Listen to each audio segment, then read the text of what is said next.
All right, hello and welcome back to Cage Side Press. I'm Patrick McCorry, and I'm joined by a very special guest joining us from his vacation, Mitch Chilson. How you doing? What's up, Patrick? Good to meet you, man. So you're on vacation. I wonder where are you? What are you doing on your vacation? Just enjoying the sun? Pretty much, I'm out here in Bangkok, Thailand, right now. I just got back from Pattaya, and now we're just out here, kind of recharging and living the Thai life, man. It's been a few months now that we've been out here. My wife moved us from Singapore, and now we're living out of hotels here, commentating for one, and it's been a wild ride, that's for certain. It's a crazy thing you live, and we watch you every week, and you're killing it.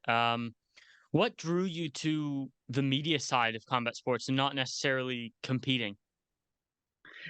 I've always been involved in media. Like I started media like during my amateur career. Like I was doing modeling and I was doing acting and presenting in the early 2000s.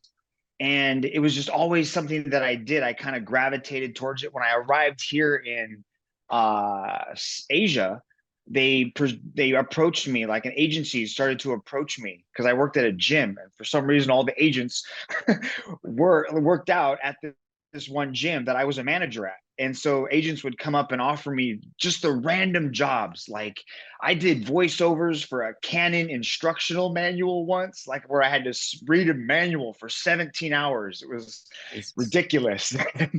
I did like commercials and hosting like master classes for these entrepreneurs that would host these different events at hotels. And I've always just really, enjoyed presenting and entertaining. And it's just been a fun thing that I've always done. And then commentating, I got my first chance to commentate on martial combat, which is old school, the precursor, the predecessor, if you will, to One Championship. And I just they let me do it a couple times, and I was terrible, but I loved it. And I was like, this is something that I really enjoy doing. So I tried to focus on it and learn about it, and the rest is history. It's a great way to put it. What is your favorite part of working in media? For me, it's meeting the fighters and talking to them. I wonder what is it for you? Definitely, that's one of the top things for me. To be able to meet some of these guys has been like I'm meeting like legends in the game, like people that I've looked up to, my entire not just my previous fighting career, but when I was just a fan, to meet some of these guys and to hang out with them and to learn from them. It's been so much fun. And even to work with them, like working alongside Rich Franklin, like that's that's wild in itself, much less everybody else that I've gotten to train with. But my favorite part is the challenge of being a commentator. So I really enjoy kind of taking every assignment that I get, kind of like a little mini camp. Like I try to train for it, I diet for it, I to make sure I look okay on camera. I work on voice like control and breathing practices, and I really try to dial in different aspects of presenting. Because there's so many different things that I have to do, right? Like you're hosting a podcast, you're interviewing fighters, you're writing articles, you've got a lot of different aspects to your job. And similarly, so do I. Like interviewing people is very difficult, especially when it's live and in a ring, and you can't edit. You don't have the rewind button, that's a challenge. And then doing press conferences and hosting big events, or even just doing an IG live. There's so many different aspects of this job that are challenging me every time I do it. It makes it so much fun. Like it just really forces me to improve, not just as a commentator, but as an interviewer, as a presenter, and ultimately as a martial artist, because I have to know what I'm talking about. I have to know the leg game of John Danaher. I have to know the clinch game.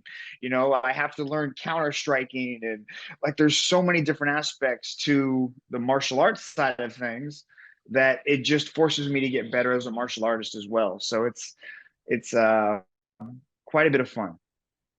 And when it comes to research, for me, just doing an interview, I spend a lot of time researching. I can't imagine for you, there's, let's say there's 18 fights on a card. That's a lot of fighters you have to research about.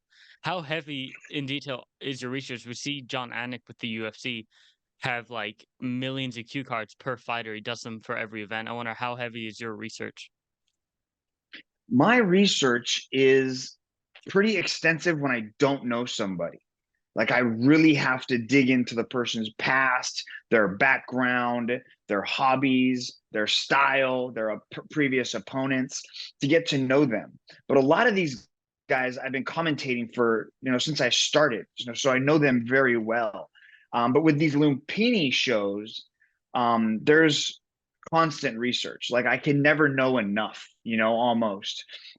So I'll start like, especially because I do fights every week now. I used to only do fights like a couple times a month. So I had all month or I had several weeks to prepare. Here I have several days to get ready. So it's even more challenging and I have to put in more time studying, watching previous fights. And then we've got so many disciplines too. John Anik, that guy's a beast, but he's only doing one sport, man. He's just doing MMA. I got 4, sometimes 5 sports I gotta learn about. So the volume and the research of that's required for the commentary job alone is enough, much less interviewing somebody or I got to do Tyru Tolo tomorrow morning on IG Live for one. There's always something to be studying. So it's a full-time gig now. Like before it was just a, once or twice a month, but now it's intense.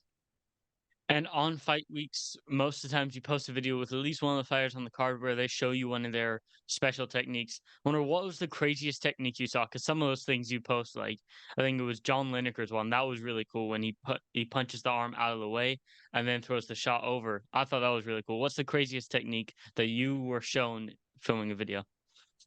Dude, you hit the nail on the head. That move that he detailed out, it really opened my eyes to the sophistication level of the MMA fighters.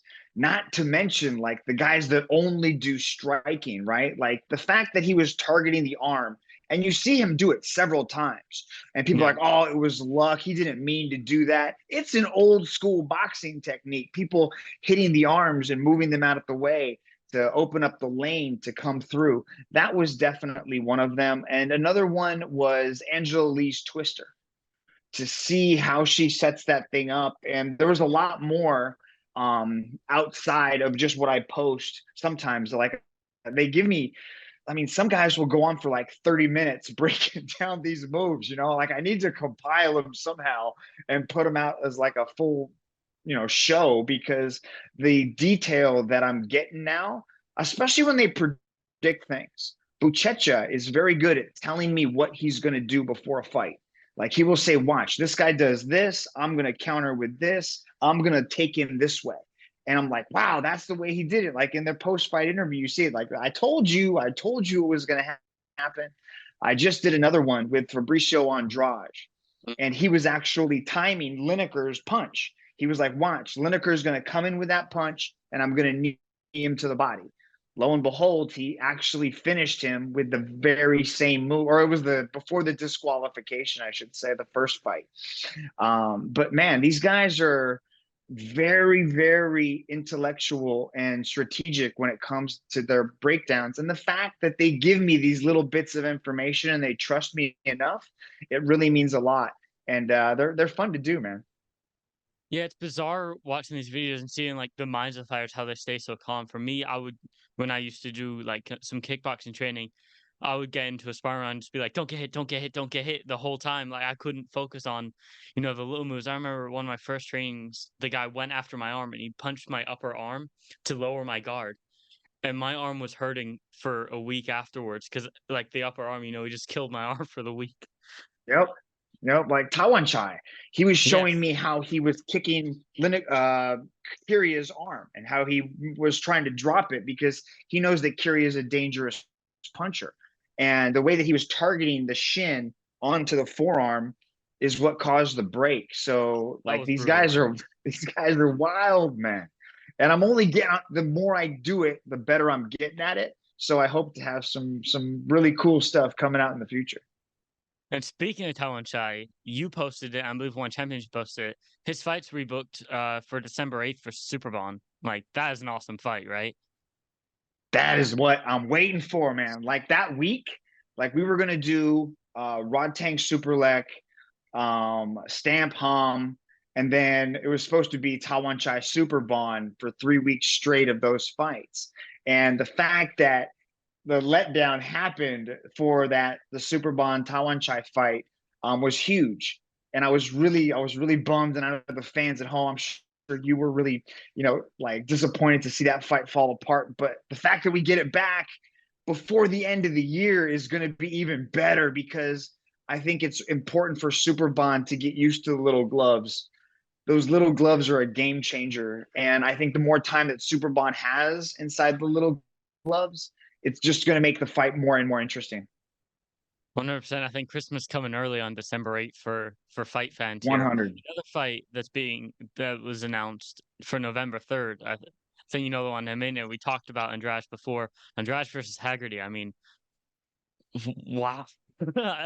I'm already speechless before the fights even happen. It's going to be amazing. I saw a lot of people online talking about how they don't deserve, the fight. They're not even in the top five. You guys got so many different kickboxers at bantamweight. Why aren't you giving somebody else the shot at the vacant belt?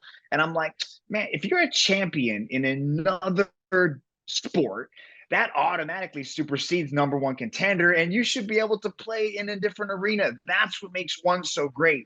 We've got four sports. We've got something for everybody. Kickboxing, small gloves, Muay Thai, which I'm going on record right now as saying this is the sport of the future. MMA, right? Goats like freaking DJ, so many good mixed martial artists. And then you've got submission grappling, and maybe boxing or small gloves, special rules striking, or whatever it's going to be called. There's so much opportunity for these fighters to mix and match and to try different things. It's really, really intriguing. And the fact that we get to see the bantamweight MMA champion and Fabricio Andrade, who has 40 wins as a kickboxer and only 3 losses, right? Was even more dangerous as a kickboxer before he was whooping everybody's ass in mixed martial arts. Now he gets to go back and challenge the Muay Thai champion, Jonathan Haggerty, who is legit savage. Like his knockout of Nongo Goyanghanao was absolutely incredible. So these two are going to throw down. Stylistically, they match up. It's the bull versus the matador. You've got the pressure of Haggerty going up against the counter striking of Andrade. It's going to be really, really fun. And I'm looking forward to November 3rd in Lumpini. I was so upset that I missed Haggerty versus Nongo because I was at work and I was like, "Oh, I'll catch the second round when I take my break." Right, I have my set time for my break. Like, I'll catch the second round when on my break. I'll watch the rest of the fight. I get to my break. I'm like, "Okay, here we go." The live stream was still going. I was like, "Yes, here we go." I open it. I see Nongo unconscious on the floor. I'm like, "Well, That's the worst. Ruined my day." That's the worst. You couldn't even watch it back. That's terrible. I'm sorry about that. But that was, Jonathan Haggerty is a legend killer. Like Yeah. he will take you out. But can he do it against somebody that's at his peak like Andrade is? Haggerty is just improving every single time we see Yeah. him. But this is going to be big gloves, so this changes the entire game, right? They can absorb more shots, they can defend better. We're really going to see a different element to their striking styles, and I'm excited for it. Oh, 100%. But getting back to you, man, when you're presenting like the One Friday Fights show where these guys, they're fighting for their family and they win their fight and you go up and you say they've got a bonus. How do you find out that they've got a bonus? Does Chatri text you or do you talk to him cage side as well? Or ringside, sorry. It depends. Like sometimes it's Chatri's like sitting right next to me, and he comes over to me and he's telling me, what's going to happen. He is not in my ear. I have producers in my ear. So if like Chatri isn't right there. It usually comes through my producer. So the producer, as I'm getting up, right, I'm like waiting. I'm like, I'm like, come on, I know this is it. I know this is it. You know, and I'm waiting for that call, and then once I get it, then I start to figure out how I want to get it, announce it on the way up. So that's also a lot of pressure too, man. Like this is a big moment for some of these guys. This is life-changing money in some cases. I've given away $100,000 contracts. I've given away $100,000 bonuses. So much is at stake every single time these guys fight. It's cool to be the delivery man of the good news, and legit, I'm so excited for them. Like people say, oh, dude, you're so cringe, when you do it. But I know their stories. I know what, 350,000 bot is going to do for not just this fight. We're talking generations. Like they're going to be able to build a house in their hometown with this money, or they're going to be able to pay off their parents' debt, right? That one really touches me. And when I get to hear these stories, I ask them, like, what would you do with the bonus? What would you do with $100,000 contract from one? And they're like, I would pay off my mother's debt, right? In America, you never hear that kind of stuff, right? These guys are going out and buying cars and chains, and they're flashing their money on boats. Guys, man, they're taking care of their family's debt, right? They're buying land for their mom, or they're buying houses, or they're taking care of the medical expenses of their grandparents.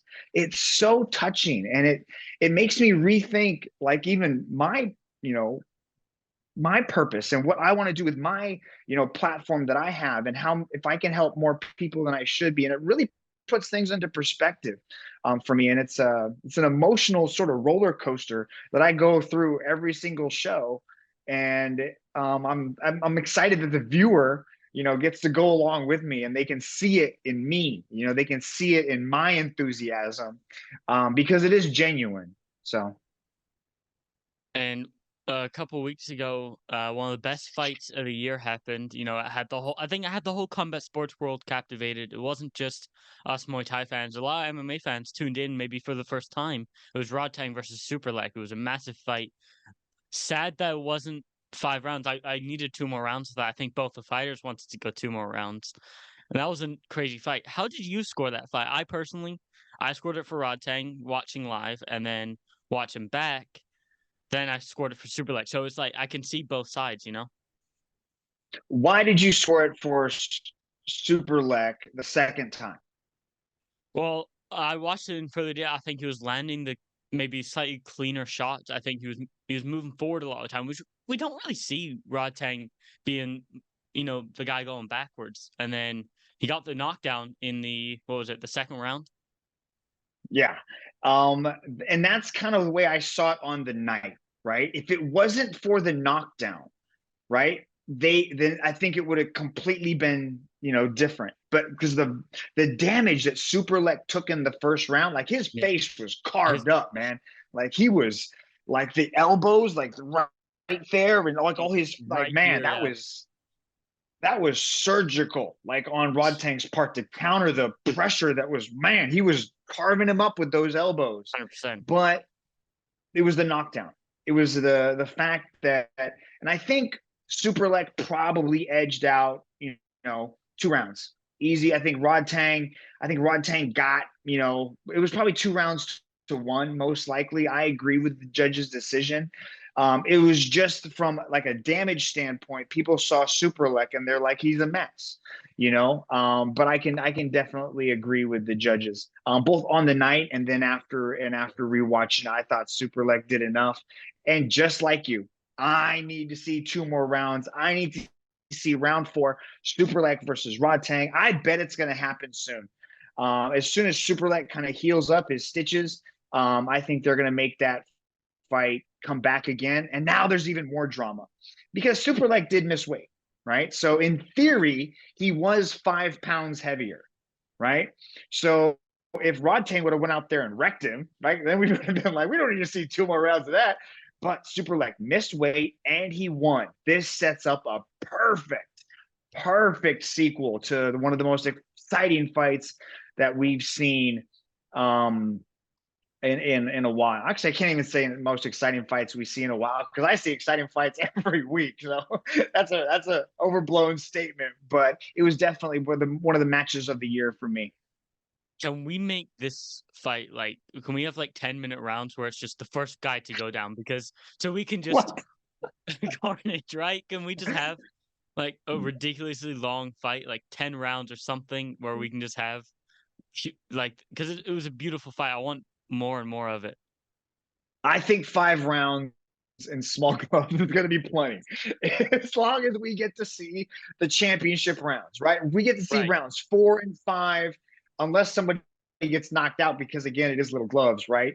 Um, unless that something freak happens, we will get to see those championship rounds, and I think a lot is going to be said if we see rounds 4 and 5, Rodtang Superlek 2. I think there was a lot of talk about Rodtang. You know, he was doing a lot of seminars before that fight. So I think now maybe people are saying that this loss now lights a little fire under him to, you know, I don't know, maybe you know better than I do how much he put into the training for Superlek. Are you aware of how much he necessarily put in? Yes, for Superlek, he trained like a fighter is supposed to. Right. He Okay. definitely put in. He was doing. He went from doing a 2-day camp, right, for one of his fights, to doing 2-a-days for Yeah. Superlek.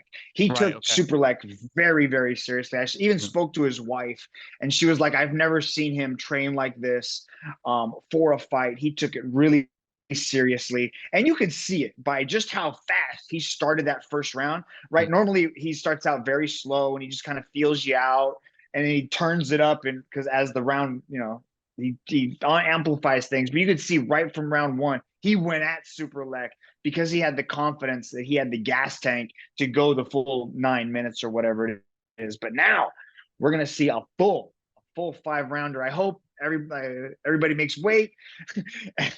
Everything falls into place. I hope it comes soon. I hope we get to see this thing before the end of the year. I would love to see that. So either way, I'm excited about that one. I love it, man. But I want to talk a little bit more about you. I do this thing over on my show, but I've been bringing it to Cage Side Press the last couple of times, and I call it a quick fire segment. We talk about things not necessarily everything to do with fighting. Some of them are a more personal thing. So All right. first up, what's your favorite movie, man? Oh, my favorite movie, that kind of depends. But like one I know off of the top of my head is Rudy. Okay, nice. Yeah, Notre Dame football. That movie right there is something I can watch pretty much for the rest of my life. I like inspiring motivational movies, and that one's at the top of my list. So What about a favorite TV show? favorite TV show all time, like Yeah, okay, Seinfeld. I have to that, say that's Seinfeld. that's that's a great one. You know, I was saying I to my can mom the have other day because I get clips of it on my Instagram and stuff. I was saying the more I get older, the more I relate to George Costanza with his job stuff. dude. What are you like in your 20s? I'm 18, man. What? You got a long wait till you're in your 40s, bro. When you're in your 40s, George Costanza is going to make perfect sense. You just as you age, you're going to appreciate him more and more. What's your favorite song or That's a a tough genre one, man. artist? Like, That's a you, tough one. When it comes to like favorite songs, like some of my walkout songs, I've kind of used as my favorite songs, right? Like usually that's kind of the way that I've gone with it at that moment in time. Definitely anything from the Rocky soundtrack. I like things that are motivational. It depends on what I'm going to be doing. You're the best around from the Karate Kid. Things that fire me up. Even Number One from Nelly. It's a hip hop song that I use for one of my walkout songs. I like to be inspired by my music or motivated to do the next thing that I'm going to be doing. So it's even, and then, just like they're always good to listen to and they always brighten up your day a little bit. and you mentioned Rudy and stuff. I wonder what's your favorite sport outside of combat sports? Is it football? My favorite sport, most likely long term, it's going to be NFL. Like Yeah. just American football. Like I'm a Seattle Seahawks fan. That's probably my jam. But lately, one that's really catching up is F1. Right. Okay. I like the cars, man. It's just a really sophisticated, exciting, thrilling sport. The drivers are super like stoic, right? They're all taking it so seriously. They always have like Lewis Hamilton's like the most winningest guy like in history, and he never talks trash. He's always cool. He's always composed. He's like a politician. He's definitely somebody I look up to. And then Verstappen. So F1 is definitely catching up. That's great, man. Do you have a favorite? No, I don't know why I'm gonna ask this, but I was about to say your favorite combat sport outside of mixed martial arts, because that's normally what I ask MMA fighters. But I guess for you, it's probably small glove Muay Thai, right? Oh, dude, 100%. It's definitely my favorite one is MMA. Like I think the epitome of martial arts. I think that's the ultimate test right there. But small gloves Muay Thai for pure excitement and just adrenaline inducing activity and just the skill that's involved is tremendous. But kickboxing is definitely up there too because you have to appreciate what these guys are doing and how fast they do it. Their setups, their feints, their fakes, the way that they set traps for their opponents. It's really intriguing. And then there's submission grappling too, which I'd like to be, at least an advocate or a vehicle to deliver how exciting submission grappling can be. But if you had to ask me besides MMA, it's definitely the small gloves Muay Thai. I think submission grappling is one that's growing as well. You have guys like Mikey Musumeci, who's so awesome at what he does, and his personality as well just draws people in. I listened to his Joe. I was re-listening to his Joe Rogan episode a couple days ago. He was talking about how he eats and stuff when he's in training. I'm just like, how do you stay so lean? He eats pizza and pasta every night, right? Well, like the thing about Mikey Musumeci is he's a different type of animal, man. This guy is like we went to dinner on like like a production dinner after one of our meetings on a Wednesday. It was like Wednesday night, and he was supposed to weigh in on Thursday for his final weigh-in, and we went to a pizza place.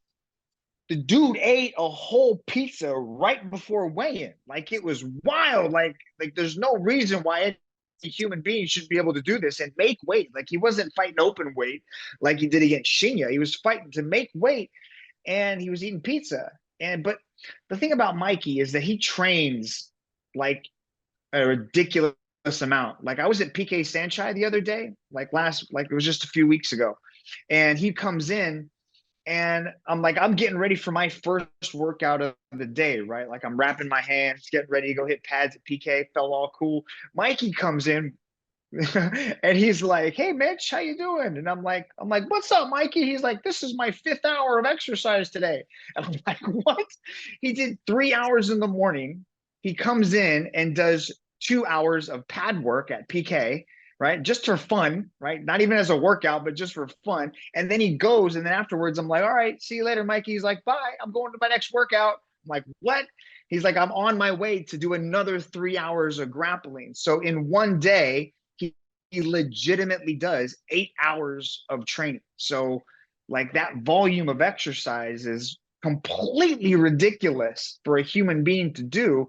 And I guess like when you're those extreme runners, like you've seen those guys that run 50 miles a day or something like that, they can eat whatever they want because they Yeah. have to fuel it, right? They order a pizza at a parking lot when they're running down the street. That's kind of what he can do because he burns so many calories that he just gets to eat whatever it is that he wants because of the volume that he's outputting. It's ridiculous. Yeah, it's you mentioned him doing pad work. I wasn't aware of that. Are his hands good? Is there any chance maybe he crosses over into maybe a little MMA fight? he's got decent technique. He has to work on his speed and his explosiveness for striking, right? But I think he's learning it. I think he's slowing himself down on purpose to really learn the technique and the refinement of striking. I don't know how he's processing it in his brain, but it's interesting to watch him try to adjust and to learn it. But I would imagine at some point, like the Rutolos, I think they're going to cross over into MMA as well. Because I think that's the ultimate test. You know, if you can apply your art to mixed martial arts where you might not be able to do it, that is the true test of how sophisticated you are as a martial artist. Can the Rutolos get into the clinch and drag their opponent down while somebody's punching them? Can Mikey Musumeci attack the legs and risk, you know, somebody like Tan Lee punching down on you in a leg lock, right? Those are truly when, you know, I think martial arts or martial artists are put to the maximum test in MMA. So that's why it's one of my favorites. But to answer your question, yes, I do think he will do MMA at some point. Getting back to you, man. What's your favorite fight of all time? Muay Thai and MMA combined, like all time number one. All time number one fight. Um, I would have to say, like, just from a sheer drama aspect of it, uh, Unglan Song against Vitali Bigdash in Myanmar when he won the belt. Like that fight was filled with so much drama and also the atmosphere that I was in. Fights I've called amazing, amazing fights. But when Ung La won that belt in Myanmar, the atmosphere was ridiculously electrifying. Like you could feel a buzz throughout the entire building, like it was vibrating. I remember going outside before the fight started, and I was looking at the security gate, and the security gate was pulsating with people. Like people were grabbing onto the gate, and they were like moving the gate back and forth, and you could just see this wave happen. And I was high up looking down from the stadium, and it was like ridiculous. And when everybody got inside the building, the Myanmar people were just so pumped up when Aung Lan Song's music hit and he came down. Like it was an amazing moment. And that was also one of my favorite places to call fights was in Myanmar. And do you have any funny interactions with another fighter? Maybe filming your fight week videos. Any funny memories that you've got? I mean, there's been a bunch, you know, like I did one the other day about Stamp Fairtex hitting me. Like she, like those are probably some of the worst ones. Like, because I first started doing them with her, and she was like, she got me a couple times good, right? And then one time we were actually training, and we were like actually like working out, and I was in Denver, and she kneed me in the stomach, and that one hurt bad. And then this most recent breakdown we did, I was nervous all day because people kept asking me if I was going to do the breakdown with her, like people at one. So they came in, they brought the cameras, like there was a bunch of people getting ready to film this breakdown with Stamp. And I knew she was going to kick me in the body. Like I knew it, right? It was just inevitable that she was going to like go at me hard. And I got nervous before doing it. And she just tattooed me right in the stomach. And somehow she still caught me off guard. Like I still didn't anticipate like she was gonna go at me because I don't know, she's very tricky when she does it. But she's probably the most memorable breakdown that I've done. I mean, she's got to be up there with maybe one of the biggest growing superstars in combat sports right now. I mean, I don't think there's a single person on Twitter who doesn't talk about Stan Fairtex when she's fighting, right? Three sports, bro. You know, like It's she nuts. went through, you know, watch. I hope she tries grappling at least once. Like I just Why not? want to see a four sport athlete. You know, I mean, she might not be able to beat Danielle Kelly in a grappling match, but who knows? Maybe she can. But she could definitely have a grappling match, and I think it would be fun to watch. She has just an engaging personality. Something about She really her does. is truly delightful. She's an amazing human being.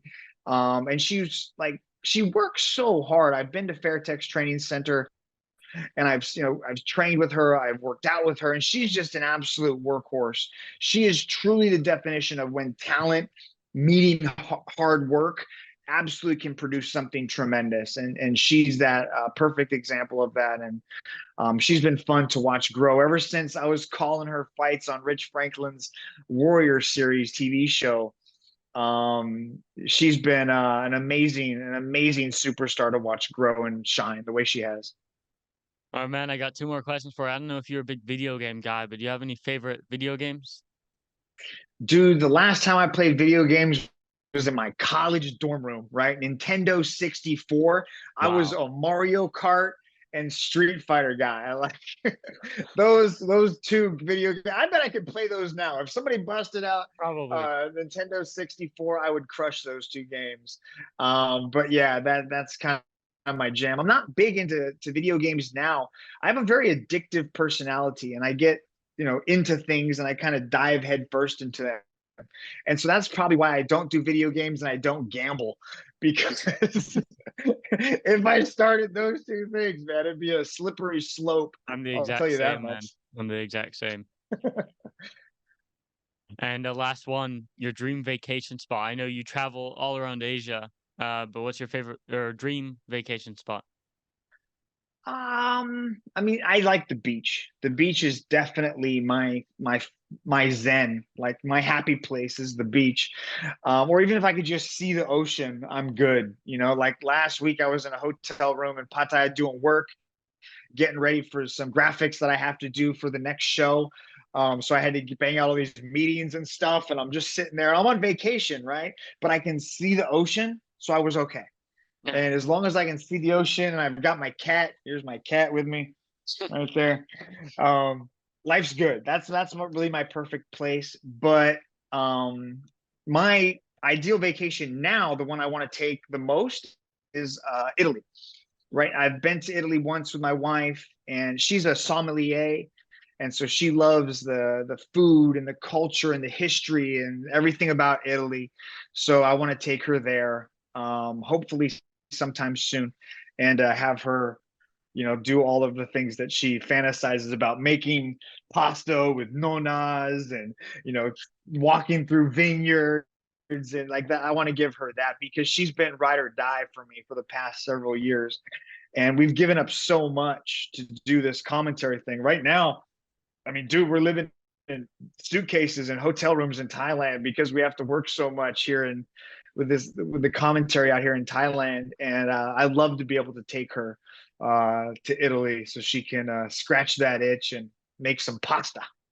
Where in Italy exactly would you like to visit most? Oh man, I mean, because I've been to Rome, like Yeah. that's kind of the place that I've been to and spent most of my time there. But for her, like I want to go to Florence, I want to go to Naples, I want to take her into Venice, and I also want to go to Milan. There's a lot of Yeah, good Milan's really training out nice. there in Yeah. Milan. I definitely want to go hit pads with Giorgio Petrosian and his team out there.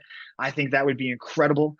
So definitely Italy, because it ticks so many boxes, right? You've got the It food does. and the wine and the history, and then you've got some amazing kickboxers that I'm going to be able to train with. I want to hit pads with Joseph Lassiri out there and have them show me around Italy. So Yeah, Milan is a beautiful place. I was there for Bellator a couple years ago. really nice. Yeah, and I didn't cover. I went as a fan. I live in Germany, so it wasn't too far Okay. to go.